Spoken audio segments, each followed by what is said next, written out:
Legal dictation. 5 seconds. Comments.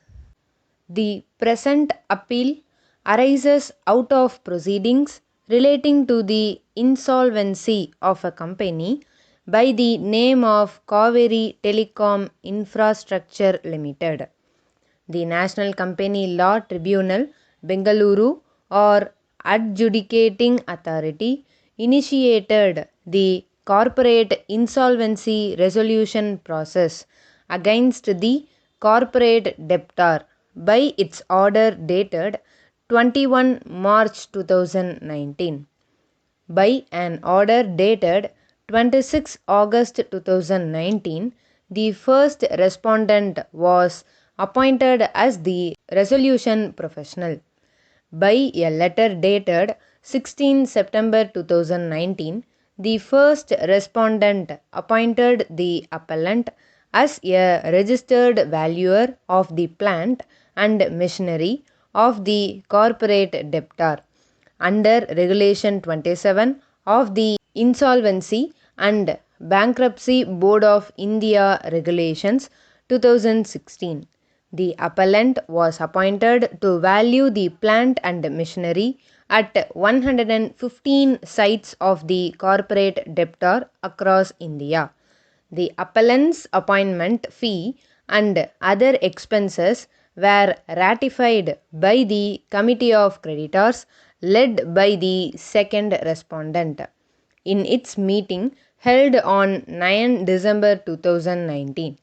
The appellant claims to have conducted valuation work of over 84 sites and to have visited 40 sites. Further, several outstation meetings were also stated to have been conducted between the appellant and the first respondent. The appellant has stated that he paid for expenses in the sum of Rs 52,000. In view of the order dated 18 December 2019 of the NCLAT, the first respondent cancelled the appointment of the appellant on 19 December 2019. In relation to the fee payable to the appellant, the first respondent requested him to consider a waiver. In return, the appellant agreed to reduce his fee by 25% from the fee ratified by the COC along with the expenses payable. However, on 2 March 2020, the first respondent informed the appellant that the fee as ratified could not be paid and paid a sum of Rs 50,000. The appellant then filed an application 1 under section 60 clause 5 of the Insolvency and Bankruptcy Code 2016 before the NCLT challenging the non-payment of the fees. However, the NCLT dismissed the application by an order dated 29 June 2020 concluding that it had been rendered functus officio.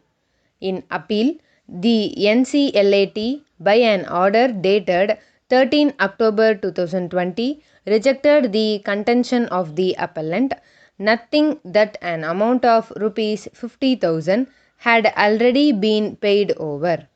The office report indicates that all the respondents have been served.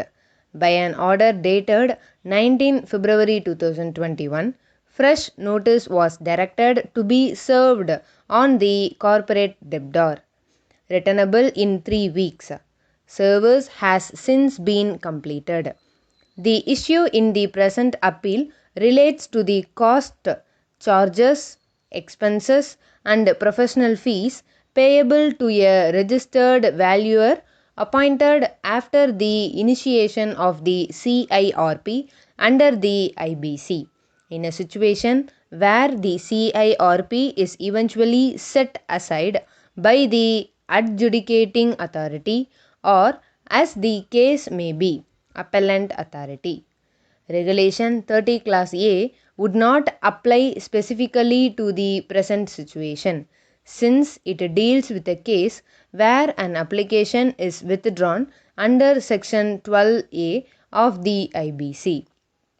The appellant is justified in contending that there must be a forum within the ambit and purview of the IBC which has the jurisdiction to make a determination on a claim of the present nature, which has been instituted by a valuer who was appointed in pursuance of the initiation of the CIRP by the RP.